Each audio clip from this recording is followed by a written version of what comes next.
नमस्कार दोस्तों, स्वागत है आप सभी का हमारे चैनल स्ट्रगल लाइफ 2.0 में। अगर आप कॉम्पिटिटिव एग्जाम की तैयारी कर रहे हैं तो यह वीडियो आपके लिए बहुत ही महत्वपूर्ण होने वाली है, क्योंकि इस टॉपिक से अक्सर एग्जाम में क्वेश्चंस पूछे जाते हैं। आज हम इस वीडियो में इस टॉपिक को आसान भाषा में समझने वाले हैं। ये क्लास बिल्कुल ऐसे होगी जैसे आप एक ऑनलाइन लाइव क्लास में बैठे हों। तो चलिए बिना समय गंवाए शुरू करते हैं आज का टॉपिक। जी सर, मैं बिल्कुल तैयार हूँ आज के इस इम्पोर्टेंट टॉपिक के लिए। बहुत बढ़िया। तो स्क्रीन पर हमारी पहली स्लाइड है मानव प्रजनन, एक अद्भुत जीवन चक्र। इस स्लाइड में जो चित्र दिया गया है उसमें एक चमकता हुआ डीएनए दिख रहा है और उसके साथ नर यानी मेल और मादा यानी फीमेल के प्रतीक चिन्ह बने हुए हैं।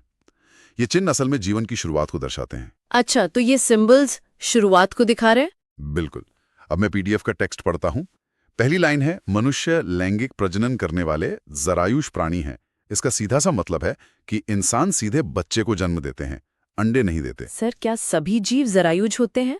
नहीं, कुछ जीव अंडे भी देते हैं जिन्हें हम ओवीपैरस कहते हैं, लेकिन इंसान जरायुज होते हैं। अब दूसरी लाइन देखते हैं। इस प्रक्रिया की शुरुआत नर और मादा युग्मकों गैमीट्स के निर्माण से होती है, यानी मेल और फीमेल गैमीट्स का बनना सबसे पहला कदम है। जी सर, समझ आ गया। तीसरी लाइन है, इसके बाद निषेचन, भ्रूण का विकास और गर्भावधि पूरी होने पर जन्म होता है। और चौथी लाइन, ये एक अत्यंत जटिल और एक निश्चित क्रमिक रूप में चलने वाली प्रक्रिया है। मतलब ये सब एक फिक्स्ड सीक्वेंस में होता है, स्टेप बाय स्टेप चलता है सब कुछ। हाँ, एकदम सही। अब स्लाइड का एग्जाम अलर्ट पढ़ते हैं। मानव जरायुज होते हैं और प्रजनन की सभी प्रमुख घटनाएं यौवनारंभ के बाद ही शुरू होती हैं, यानी प्यूबर्टी के बाद ही ये सारे प्रोसेस एक्टिव होते हैं। जी सर, ये क्लियर है। नेक्स्ट स्लाइड देखते हैं। हाँ, स्लाइड 2 है पुरुष प्रजनन तंत्र, संरचना और कार्य। यहाँ चित्र में पुरुष प्रजनन तंत्र की आंतरिक संरचना दिखाई गई है। इसमें वृषण यानी टेस्टीज, सहायक नलिकाएं और बाकी अंग साफ साफ चिन्हित हैं। सर, ये जो टेस्टीज है यही प्राइमरी पार्ट है ना? हाँ, पहली लाइन यही है। पुरुष प्रजनन तंत्र में प्राथमिक अंग वृषण होते हैं, टेस्टीज। दूसरी लाइन, वृषण शरीर के बाहर एक थैली में स्थित होते हैं जिसे वृषण कोश स्क्रोटम कहते हैं। शरीर के बाहर क्यों होते हैं? उसी पर आ रहा हूं। पहले तीसरी और चौथी लाइन पढ़ लेते हैं। इसके अलावा इसमें सहायक नलिकाएं, ग्रंथियां और बाहरी जननांग शामिल होते हैं। ये सहायक नलिकाएं शुक्राणुओं को शरीर से बाहर ले जाने का कार्य करती हैं। अच्छा, तो डक्ट्स बाहर ले जाने का काम करती हैं। और वो तापमान वाली बात? हाँ, एग्जाम अलर्ट में वही दिया है। वृषण कोश का तापमान शरीर के सामान्य तापमान से 2 से 2.5 डिग्री सेल्सियस कम होता है, जो शुक्राणु निर्माण के लिए अति आवश्यक है। सर, ये तापमान कम क्यों होना चाहिए? एग्जाम में ये कैसे पूछा जाता है? देखो, शुक्राणु शरीर के अधिक तापमान पर जीवित नहीं रह सकते, इसलिए 2 से 2.5 डिग्री कम तापमान उनके बनने और जिंदा रहने के लिए बहुत जरूरी है। एग्जाम में सीधे ये टेम्परेचर डिफरेंस पूछा जाता है। समझ गई सर, ये तो बहुत इंपॉर्टेंट पॉइंट है। बिल्कुल। अब स्लाइड 3 पर आते हैं। महिला प्रजनन तंत्र, जीवन का आधार। यहां चित्र में महिला प्रजनन तंत्र दिखाया गया है। इसमें गर्भाशय यानी यूट्रस, फैलोपियन ट्यूब और दोनों तरफ चमकते हुए अंडाशय यानी ओवरीज दिखाई दे रहे हैं। ये ओवरीज ही फीमेल्स में प्राइमरी ऑर्गन है? एकदम सही। पहली लाइन है, अंडाशय ओवरीज महिला के प्राथमिक प्रजनन अंग हैं। दूसरी लाइन, ये अंडाणु ओवम के साथ साथ महत्वपूर्ण स्टेरॉयड हार्मोन भी बनाते हैं। मतलब ओवम के अलावा हार्मोन्स भी यही बनते हैं। जी सर। तीसरी लाइन, सहायक अंगों में फैलोपियन ट्यूब, गर्भाशय यूट्रस और यूनी शामिल हैं। चौथी लाइन, गर्भाशय एक ऐसा सुरक्षित स्थान है जहां भ्रूण 9 महीने तक विकसित होता है। मतलब बच्चा यूट्रस में ही पलता है? हाँ। अब इसका एग्जाम अलर्ट। अंडाशय ओवरीज प्राथमिक महिला अंग हैं जो मादा युग्मक ओवम और ओवेरियन हार्मोन दोनों का निर्माण करते हैं। जी सर, फीमेल रिप्रोडक्टिव सिस्टम भी क्लियर हो गया। गुड। अब स्लाइड 4 देखते हैं। शुक्राणु जनन, स्पर्मेटोजेनेसिस, शुक्राणु का निर्माण। इसका चित्र बहुत इंटरेस्टिंग है। इसमें कोशिकाओं का विभाजन दिख रहा है। ऊपर 2n यानी द्विगुणित कोशिकाएं हैं जो डिवाइड होकर नीचे 4 अगुणित यानी n शुक्राणुओं में बदल रही हैं। ये 2n से n हो रहा है, मतलब क्रोमोसोम आधे हो रहे हैं। हाँ। पहली लाइन पढ़ते हैं, यह प्रक्रिया यौवन के समय शुरू होती है। दूसरी लाइन, सबसे पहले स्पर्मेटोगोनिया समसूत्री विभाजन द्वारा अपनी संख्या बढ़ाते हैं। सर, ये समसूत्री और अर्धसूत्री में क्या अंतर है यहाँ? बहुत अच्छा सवाल है। देखो, माइटोसिस यानी समसूत्री में क्रोमोसोम समान रहते हैं, सिर्फ संख्या बढ़ती है। और मियोसिस यानी अर्धसूत्री में क्रोमोसोम आधे हो जाते हैं, यानी हैप्लॉइड बन जाते हैं। अच्छा, तो पहले माइटोसिस होता है। हाँ, तीसरी लाइन यही कहती है, फिर प्राथमिक स्पर्मेटोसाइट्स में पहला अर्धसूत्री विभाजन मियोसिस आई होता है। और चौथी लाइन अंत में द्वितीयक स्पर्मेटोसाइट से अगुणित हैप्लॉइड स्पर्मेटिड्स बनते हैं। तो फाइनली हैप्लॉइड स्पर्मेटिड्स बन जाते हैं। बिल्कुल, एग्जाम अलर्ट है। एक प्राथमिक स्पर्मेटोसाइट से 4 शुक्राणु बनते हैं, जबकि एक द्वितीयक स्पर्मेटोसाइट से 2 शुक्राणु बनते हैं। ये रेशियो याद रखना बहुत जरूरी है। जी सर, 1 से 4 और दूसरे से 2 याद रहेगा। अब स्लाइड 5 पर चलते हैं। शुक्राणु की सूक्ष्म संरचना, माइक्रोस्कोपिक स्ट्रक्चर। इस चित्र में एक स्पर्म को माइक्रोस्कोपिक व्यू से दिखाया गया है। इसका सिर यानी हेड, मध्यखंड जिसमें ऊर्जा के लिए चमकती हुई संरचनाएं हैं, और एक लंबी पूंछ साफ दिख रही है। ये चमकता हुआ हिस्सा ही एनर्जी देता होगा तैरने के लिए। बिल्कुल। पहली लाइन है, पूरा शुक्राणु एक प्लाज्मा झिल्ली, प्लाज्मा मेम्ब्रेन से ढका होता है। दूसरी लाइन, इसके 4 भाग होते हैं, सिर, हेड, गर्दन, नेक, मध्यखंड और पूंछ। सर, सिर में क्या होता है? तीसरी लाइन में वही है, सिर के अग्रभाग में एक्रोसोम होता है, जिसमें निषेचन के लिए एंजाइम होते हैं। यही एंजाइम अंडाणु को भेदने में मदद करते हैं। ओहो, मतलब एक ड्रिल मशीन की तरह काम करता है। एकदम सही। चौथी लाइन है, पूंछ शुक्राणु को तरल माध्यम में तैरने और आगे बढ़ने में मदद करती है। और एग्जाम अलर्ट, शुक्राणु के मध्यखंड में असंख्य माइटोकॉन्ड्रिया होते हैं, जो गतिशीलता के लिए पावर हाउस का काम करते हैं। तो मिडिल पीस ही उसका इंजन है। बिल्कुल। अब स्लाइड 6 देखते हैं, प्रजनन का हार्मोनल नियंत्रण, एंडोक्राइन कंट्रोल।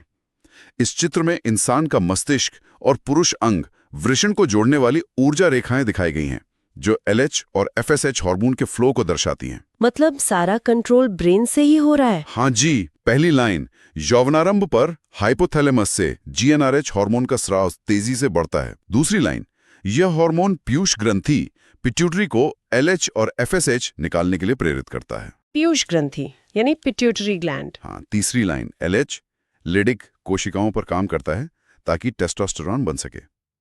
चौथी लाइन वही, FSH सर्टोली कोशिकाओं को उत्तेजित कर शुक्राणु निर्माण में मदद करता है। सर, इसे याद रखने की कोई ट्रिक है क्या? बहुत आसान ट्रिक है। L से LH और L से लेडिक याद रखो, और S से FSH, क्योंकि बीच में S आता है तो S से सर्टोली याद रखो। वाह सर, L फॉर लेडिक और S फॉर सर्टोली, ये तो बहुत आसान हो गया है ना। एग्जाम अलर्ट भी यही है, LH लेडिक कोशिकाओं पर कार्य करता है, जबकि FSH सर्टोली कोशिकाओं पर कार्य करता है। ये तो एग्जाम में पक्का याद रहेगा। बहुत अच्छी बात है। अब स्लाइड 7, अंडजनन, ओवियोजेनेसिस, अंडाणु का विकास। चित्र में अंडाशय यानी ओवरी के अंदर छोटे छोटे फॉलिकल्स का विकास और एक परिपक्व अंडाणु का बाहर निकलना दिखाया गया है। तो ये फीमेल्स में ओवम बनने का प्रोसेस है। जी। पहली लाइन है, मादाओं में अंडाणु बनने की ये प्रक्रिया भ्रूणीय अवस्था में ही शुरू हो जाती है। ध्यान देना, ये पुरुषों वाले स्पर्मेटोजेनेसिस से बिल्कुल अलग है, जो प्यूबर्टी में शुरू होता है। मतलब जन्म से पहले ही शुरू हो जाता है। बिल्कुल। दूसरी लाइन, जन्म से पहले ही लाखों उगोनिया बन जाते हैं। तीसरी लाइन, जन्म के बाद कोई नया उगोनिया नहीं बनता है, ये प्रक्रिया रुक जाती है। अच्छा, तो बचपन भर ये प्रोसेस रुका रहता है। हाँ। चौथी लाइन है, यौवन आने पर ये रुकी हुई प्रक्रिया फिर से शुरू होती है और अंडाणु परिपक्व होते हैं। एग्जाम अलर्ट, अंडजनन भ्रूणीय अवस्था फीटल स्टेज में शुरू होता है और जन्म के बाद कोई नया उगोनिया नहीं बनता है। ये तो बहुत ही हैरान करने वाला फैक्ट है सर। है ना। अब स्लाइड 8 पर आते हैं, मासिक धर्म चक्र, द मेंस्ट्रुअल साइकिल। यहाँ एक गोलाकार चक्र का चित्र है। 14वें दिन पर एक विशेष चमक है जो ओव्यूलेशन को दिखा रही है। ये चमक ओव्यूलेशन की वजह से है। हाँ। पहली लाइन, ये औसतन 28 दिन का चक्र है जिसमें गर्भाशय की परत टूटती है और फिर से बनती है। दूसरी लाइन, इसे 4 चरणों में बांटा गया है, मासिक, फॉलिकुलर, ओव्यूलेटरी और ल्यूटियल। 4 अलग अलग फेज होते हैं इसमें। जी।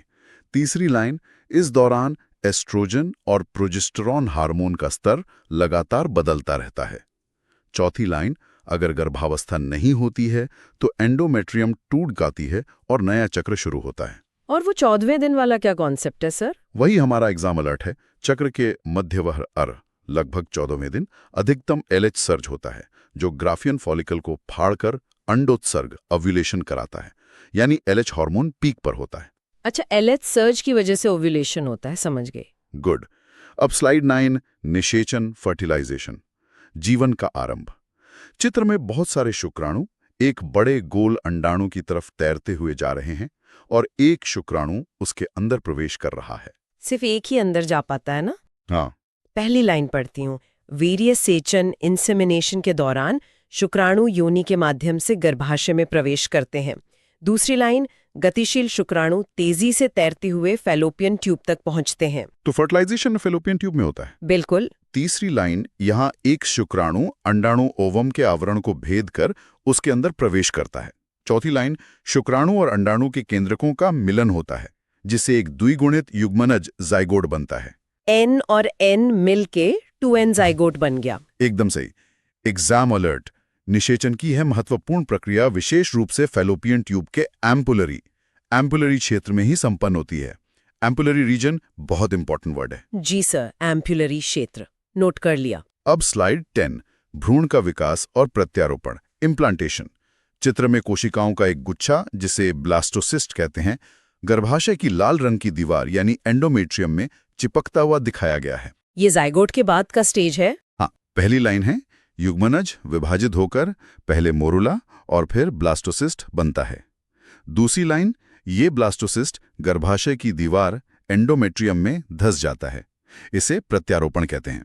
मतलब इम्प्लांटेशन हो गया। जी। तीसरी लाइन, इसके बाद भ्रूण और मां के शरीर के बीच प्लेसेंटा का निर्माण होता है। चौथी लाइन, प्लेसेंटा भ्रूण को ऑक्सीजन और पोषण देता है और अपशिष्ट पदार्थों को बाहर निकालता है। प्लेसेंटा तो बहुत काम की चीज है फिर। बहुत ज्यादा। एग्जाम अलर्ट देखिए, प्लेसेंटा एक अंतःस्रावी ऊतक का काम करता है जो गर्भावस्था के दौरान विशेष हार्मोन जैसे HCG और HPL पैदा करता है। सर, क्या प्रेगनेंसी टेस्ट में इन्हीं हार्मोन्स का पता लगाया जाता है? बिल्कुल सही पकड़ा। जो प्रेगनेंसी किट होती है ना, वो यूरिन में इसी HCG हार्मोन की मौजूदगी को चेक करती है। अगर HCG है तो टेस्ट पॉजिटिव आता है। अरे वाह, ये तो बहुत प्रैक्टिकल नॉलेज है। हाँ। अब स्लाइड 11 देखते हैं, गर्भावस्था, जेस्टेशन, 9 महीने का सफर। यहाँ एक बहुत सुंदर चित्र है। समय को दर्शाने वाले रेत घड़ी यानी आवर ग्लास के अंदर एक विकसित होता हुआ भ्रूण सुरक्षित है। टाइम और डेवलपमेंट दोनों दिखा रहा है ये चित्र। बिल्कुल। पहली लाइन है, मनुष्य में गर्भावस्था जेस्टेशन पीरियड औसतन 9 महीने की होती है। दूसरी लाइन, पहले महीने के अंत तक भ्रूण का हृदय बन जाता है। सिर्फ 1 महीने में ही दिल धड़कने लगता है। हाँ, ये बहुत अमेजिंग है। तीसरी लाइन, दूसरे महीने में शिशु के हाथ, पैर और उंगलियां विकसित होने लगती हैं। चौथी लाइन, 9वें महीने तक भ्रूण पूरी तरह से विकसित होकर प्रसव के लिए तैयार हो जाता है। और मूवमेंट कब शुरू होती है सर? वो एग्जाम अलर्ट में है। भ्रूण की पहली गति और सिर पर बालों का आना आमतौर पर 5वें महीने के दौरान देखा जाता है। 5वें महीने में, ठीक है सर। चलिए, स्लाइड 12, प्रसव, पार्चुरेशन, शिशु का जन्म।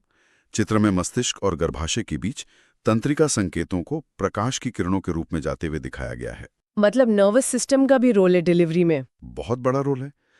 पहली लाइन है, प्रसव एक जटिल न्यूरो एंडोक्राइन तंत्र द्वारा नियंत्रित होता है। दूसरी लाइन, इसका पहला संकेत पूर्ण विकसित भ्रूण और प्लेसेंटा से मिलता है, फीटल इजेक्शन रिफ्लेक्स। अच्छा, बच्चा खुद सिग्नल देता है? हाँ। तीसरी लाइन, यह संकेत मां की पीयूष ग्रंथि से ऑक्सीटोसिन हार्मोन जारी करवाता है। चौथी लाइन, इससे गर्भाशय में संकुचन होता है जो अंततः शिशु को बाहर धकेल देता है। ये ऑक्सीटोसिन ही मेन हार्मोन है ना कंट्रैक्शन के लिए? बिल्कुल। एग्जाम अलर्ट भी यही है। ऑक्सीटोसिन मुख्य प्रसव हार्मोन है जो गर्भाशय की मांसपेशियों में शक्तिशाली संकुचन पैदा करता है। जी सर, एकदम क्लियर। स्लाइड 13, स्तनपान, लैक्टेशन और शिशु की सुरक्षा। चित्र में इम्यूनिटी को दर्शाने वाली एक मेडिकल शील्ड, दूध की बूंद और स्तन ग्रंथि की संरचना दी गई है। इम्यूनिटी भी मिलती है क्या माँ के दूध से? बहुत ज्यादा।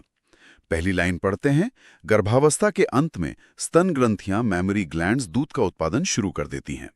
दूसरी लाइन, प्रोलैक्टिन हार्मोन दूध के निर्माण में मदद करता है। प्रोलैक्टिन से दूध बनता है और निकलता कैसे है? तीसरी लाइन में वही है, जबकि ऑक्सीटोसिन हार्मोन दूध को स्तनों से बाहर निकालना इजेक्शन का काम करता है। चौथी लाइन, मां का दूध नवजात शिशु के लिए संपूर्ण पोषण का बेहतरीन स्रोत है। ऑक्सीटोसिन दोनों जगह काम आ रहा है, डिलीवरी में भी और मिल्क इजेक्शन में भी। बिल्कुल सही ऑब्जर्वेशन। अब एग्जाम अलर्ट। शुरुआत के कुछ दिनों के दूध को कोलोस्ट्रम कहते हैं, जिसमें भरपूर IgA एंटीबॉडी होती है जो नवजात को बीमारियों से बचाती है। ये IgA एंटीबॉडी बहुत बार एग्जाम में पूछी गई है। कोलोस्ट्रम और IgA एंटीबॉडी याद रखूंगी सर। गुड। अब हमारी आखिरी स्लाइड है, स्लाइड 14, विशेष शब्दावली PYQ अलर्ट। अंतर समझें। यहाँ 4 अलग-अलग चमचमाते हुए प्लेटफॉर्म्स हैं जिन पर 4 महत्वपूर्ण शब्द और उनके अर्थ लिखे हुए हैं। सर ये टर्म्स बहुत कंफ्यूज करते हैं हमेशा। इसीलिए ये स्पेशल स्लाइड है। पहली लाइन, स्पर्मेटोजेनेसिस, वृषण, टेस्टीज में प्राथमिक कोशिकाओं से शुक्राणु बनने की पूरी प्रक्रिया। दूसरी लाइन, सेमिनेशन, वृषण से शुक्राणुओं का मुक्त होना और नलिकाओं में जाना। स्पर्मेटोजेनेसिस पूरा प्रोसेस है और सेमिनेशन सिर्फ ट्यूब्स में जाना है। हाँ। तीसरी लाइन, इंसेमिनेशन, संभोग के दौरान शुक्राणुओं का मादा जनन मार्ग में स्थानांतरित होना। और चौथी लाइन, इजैक्यूलेशन, शुक्राणुओं वीर्य का नर के शरीर से बाहर निकलना। ये चारों तो क्लियर हो गए सर। अब एग्जाम अलर्ट, स्पर्मियोजेनेसिस, अगुणित स्पर्मेटिड से शुक्राणु बनने का रूपांतरण है, जबकि स्पर्मिएशन उनका सर्टोली कोशिकाओं से मुक्त होना है। सर स्पर्मियोजेनेसिस और स्पर्मिएशन में हमेशा कंफ्यूजन होता है, बस यही एग्जाम में गलत हो जाता है। कोई बात नहीं, इसकी एक ट्रिक है। जेनेसिस मतलब निर्माण या रूप बदलना। जब गोल स्पर्मेटिड एक लंबे स्पर्म में बदलता है तो वो जेनेसिस है। और एशन यानी स्पर्मिएशन मतलब जगह छोड़ना, यानी सर्टोली कोशिका से मुक्त होना। ऐसे याद रखोगी तो कभी गलत नहीं होगा। जेनेसिस मतलब रूप बदलना और एशन मतलब मुक्त होना। अब ये कभी नहीं भूलूंगी सर। Thank you. तो दोस्तों, आज की इस क्लास में हमने इस टॉपिक को स्टेप बाय स्टेप आसान भाषा में समझा। अगर ये क्लास आपको हेल्पफुल लगी हो तो चैनल स्ट्रगल लाइफ 2.0 को जरूर सपोर्ट करें। अगली क्लास में हम एक और इम्पोर्टेंट टॉपिक लेकर आएंगे। तब तक पढ़ते रहिए, आगे बढ़ते रहिए। धन्यवाद।